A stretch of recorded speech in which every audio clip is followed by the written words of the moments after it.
Olha, o mercado sangrou, e sangrou feio. A gente viu uma queda brutal, repentina, que pegou várias classes de ativos de um jeito que, sinceramente, não víamos há anos.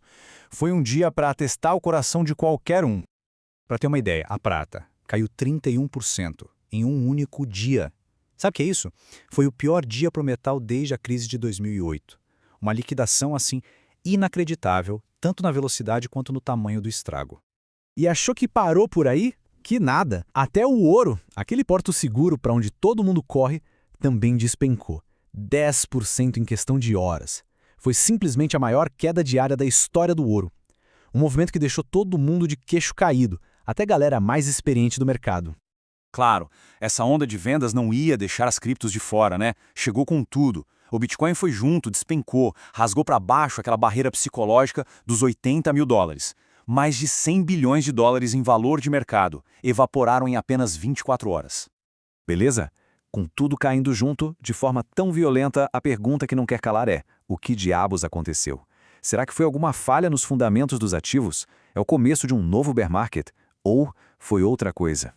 Então, bora mergulhar nisso para a gente entender a mecânica por trás desse caos todo.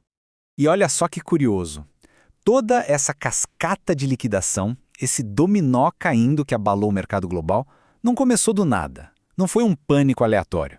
O estopim, a faísca, veio de um único evento. Um evento macroeconômico bem específico lá de Washington. E o gatilho foi esse aqui, a nomeação de Kevin Warsh para chefiar o Federal Reserve, o Banco Central Americano. E por que isso importa? Porque o Warsh é visto como um cara que gosta de uma política monetária mais frouxa, sabe? O mercado leu isso e pensou na hora: opa, com a influência do Trump, ele vai acelerar os cortes de juros. A reação do mercado foi instantânea. O dólar americano disparou. E quando o dólar sobe com essa força toda, tão rápido, ele funciona como um verdadeiro aspirador de pó. Ele suga a liquidez do mundo inteiro e bota uma pressão gigantesca em tudo que é cotado em dólar, de commodities até criptoativos.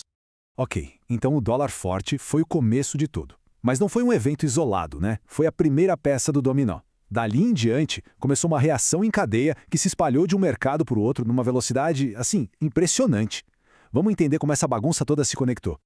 Para a gente entender esse contágio, tem um conceito-chave, a famosa chamada de margem, o margin call. É bem simples, na verdade.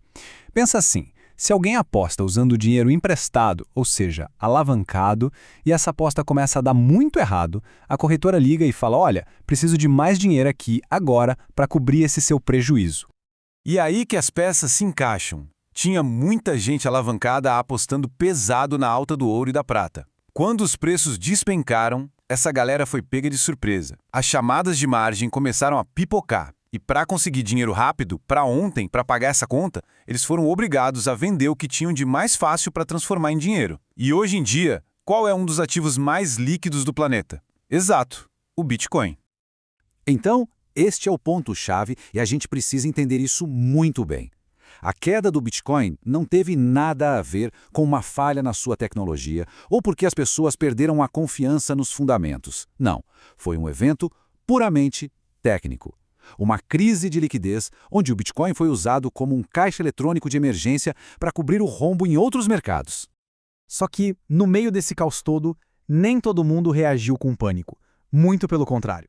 O que a gente viu foi uma coisa fascinante, uma divergência total no comportamento dos investidores. De um lado, o pânico. Do outro, a oportunidade. Duas mentalidades completamente diferentes encarando a mesma crise. Bom lá, de um lado, a venda em massa. A gente viu os ETFs de Bitcoin tipos da BlackRock e da Fidelity com saídas gigantescas de dinheiro. O investidor mais tradicional, assustado, correndo para diminuir o risco. Agora, do outro lado, o que o dinheiro esperto fez? Empresas que vivem em cripto como a MicroStrategy nem piscaram, continuaram comprando. A Binance chegou a anunciar que ia converter as reservas dela em Bitcoin. Para eles, isso não era uma crise, era uma promoção. Certo? Então qual é a grande lição disso tudo? Este evento, por mais feio que tenha sido, foi uma verdadeira aula sobre como o mercado funciona. E mais importante, ele mostrou uma oportunidade claríssima para quem soube olhar além do pânico. Essa frase aqui, olha, resume perfeitamente. Os fundamentos de escassez tanto do Bitcoin quanto do ouro não mudaram em nada. O preço caiu? Sim, Mas foi por causa de uma crise técnica de liquidez, um fator externo. Não foi porque a proposta de valor deles mudou. E com isso, a gente tira umas lições bem práticas, né? Primeiro de tudo, não opere com alavancagem. É ela que quebra as pessoas nessas horas. Segundo, preço é uma coisa, fundamento é outra. Não confunda os dois. Terceiro, caixa é rei. Quem tem dinheiro numa crise dessas, compra barato. E por último, fique de olho no dinheiro esperto. Ver o que os grandes experientes estão fazendo pode ser um belo norte. E para fechar, fica esta reflexão. Numa liquidação forçada como essa, sempre tem dois lados. Quem é forçado a vender e quem está lá comprando. O mercado força a mão de uns e cria oportunidade para outros. Entender essa dinâmica é o que separa quem é liquidado de quem aproveita a liquidação. A pergunta que fica é, numa hora dessas, de que lado da mesa cada um quer estar?